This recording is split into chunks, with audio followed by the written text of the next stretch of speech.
previously lived in the home and is currently in custody already related to a 2023 murder.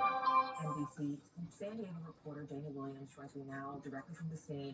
Dana, the suspect is Dwight Roan, and he is expected to appear in court next week. But that's actually related to a separate homicide we just mentioned. So tell us about his criminal history as a whole, and what is his potential connection now to this case?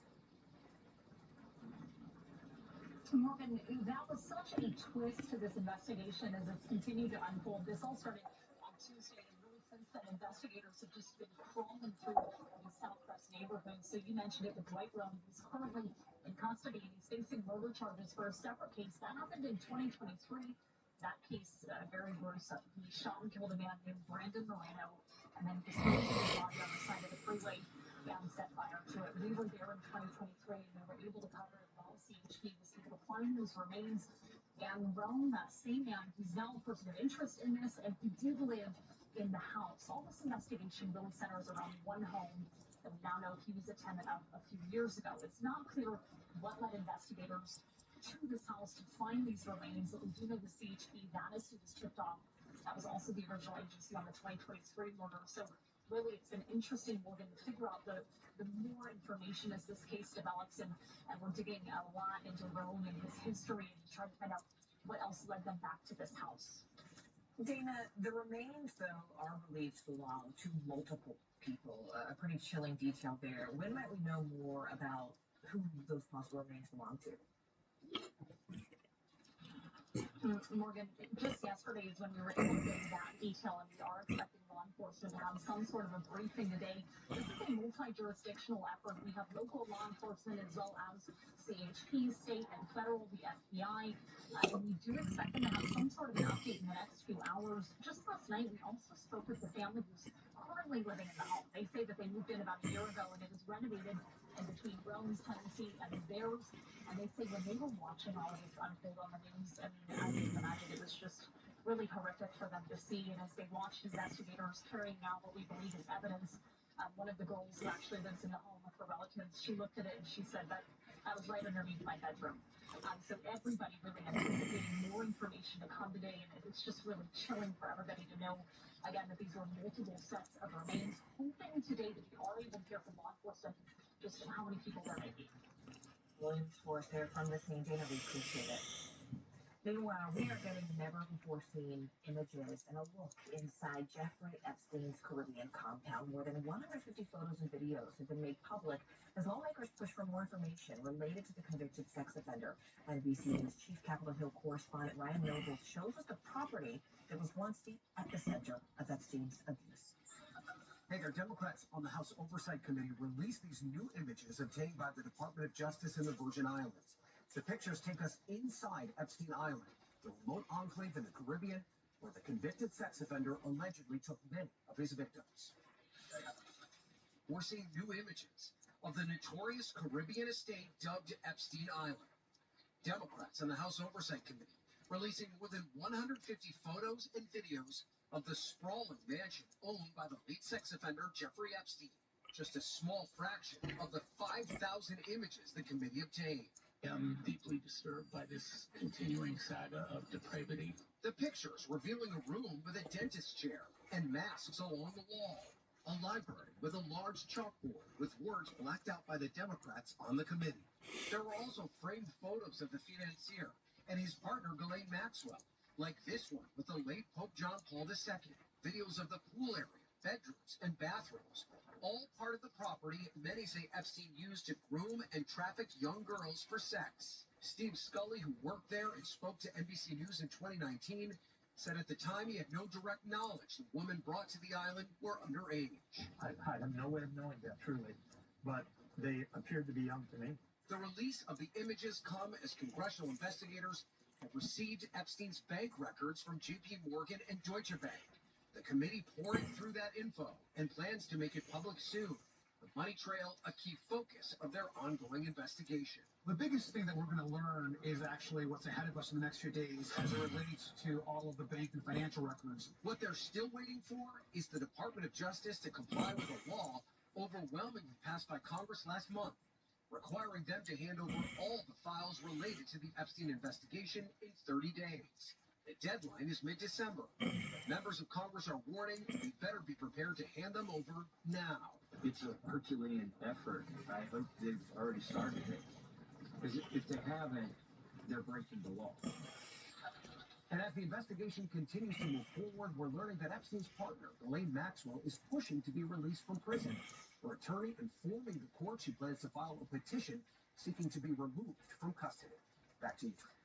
A major tragedy prevented at the University of Delaware thanks to the work of local police. Officers arrested a student who they say had a gun, ammo, and detailed plans to carry out an attack on that school. NBC News correspondent Sam Brock has more on how authorities uncovered it all just in time. Police in Delaware may have prevented catastrophe after finding this University of Delaware student, Lukman Khan, inside his truck in a park after hours last week. Officers patrolling the area initiated a trap. This is an NBC News special report. Here's Tom Yamas. And good day. We are coming on the air with breaking news right now out of Washington, where Attorney General Pam Bondi and FBI Director Kash Patel are holding a news conference. It comes after the FBI arrested a suspect in connection to the pipe bombs planted near the RNC and DNC headquarters on January 6, 2021. Let's listen in. This investigation is ongoing.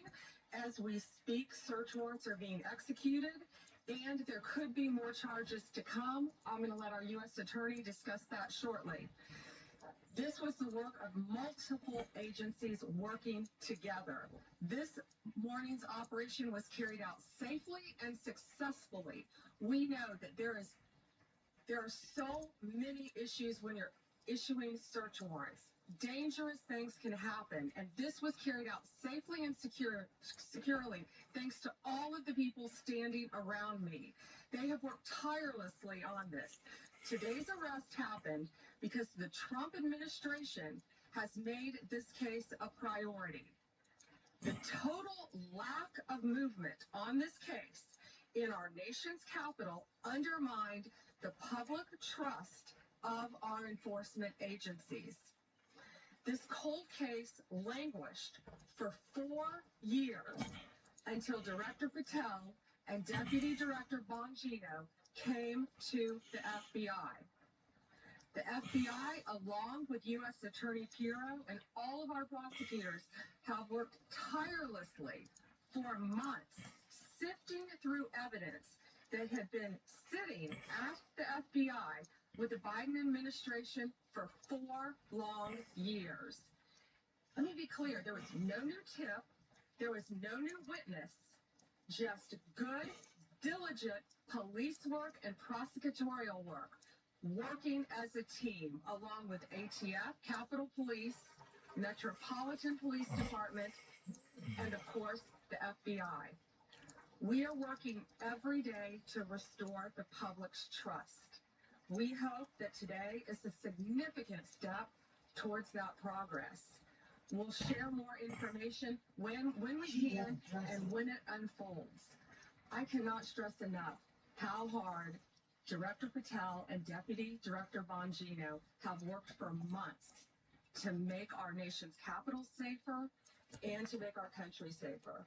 I'd like to introduce now Director Patel. Thank you, General.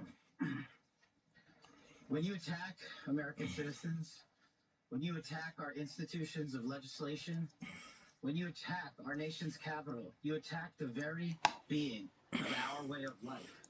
And this FBI and this Department of Justice stand here to tell you that we will always refute it and combat it. We will provide the safest country the nation has ever seen under President Trump's leadership here. And that's what we did here today with great resolve on a case of massive public importance, as it should be. An individual who's now alleged to have placed multiple explosive devices to blow up multiple people and multiple officials, innocent civilians, is now arrested thanks to the brave men and women of the FBI and the interagency.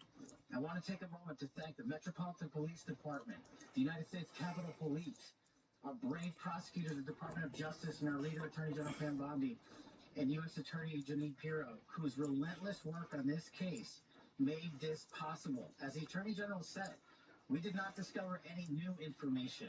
What we did, an investigation spearheaded by the Deputy Director and the Ajax Field Office, brought in a new team of investigators and experts, re-examined every piece of evidence, sifted through all the data, something that the prior administration refused and failed to do. As a result of that, we generated numerous investigative leads, executed multiple legal processes with our U.S. attorney partners, and came to this conclusion today. And that is why we were able to safely secure this individual into custody. Remember, we were dealing with an individual who was alleged to have made bombs. We cannot do this sort of takedown in haste because it endangers the lives of law enforcement. And this FBI will never allow the lives of law enforcement and our prosecutors to be put in jeopardy. This execution was flawless in terms of teamwork, resilience, and just a good old-fashioned way of police getting the job done. When you let good cops be cops, this is what happens. I'm eternally grateful to the team behind me, to the leadership at the FBI who made this possible. But I do want to highlight, when I introduced the deputy, he made this case and so many others, including Summer Heat, his priority to come in here and solve it for the American people. And today, I'm proud to stand here before you and say, we solved it. He will have his day in court.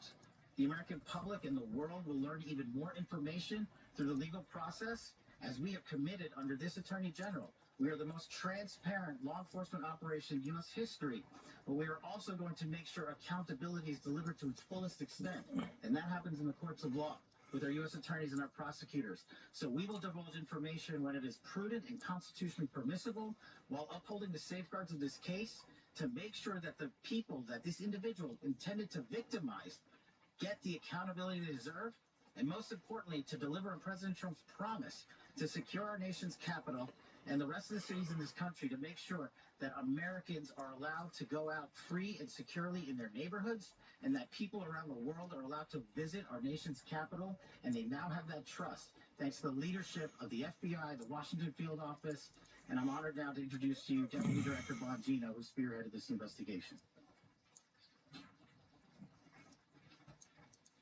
Thank you all for being here for this critical investigation we've been working on for a very long time. We deeply appreciate it. Thank you for the kind words, Attorney General, Director. I appreciate it.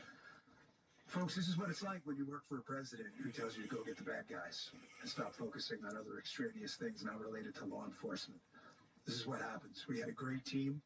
I know it's said a lot in this business. It was a team effort. It becomes cliche, but cliches are useful for a reason because they matter. This was a team effort. The director and the attorney general emphasized that it was not the new public tip this came from. This was our internal work at the FBI. And I want to just really express my sincere gratitude to this attorney general and this president for allowing us the latitude. I spoke with Ms. Bondi very early when we had maybe day 2. And I said, we're going to get this guy. And she said, yes, you are. And we did. I want to also thank, he's not here, but Deputy Attorney General Todd Blanche, who we deal with often as well, who could not have been more supportive. Whatever process we need, Judge Janine, Todd, and Attorney General Bondi, they were there. All you had to do, they were a phone call away.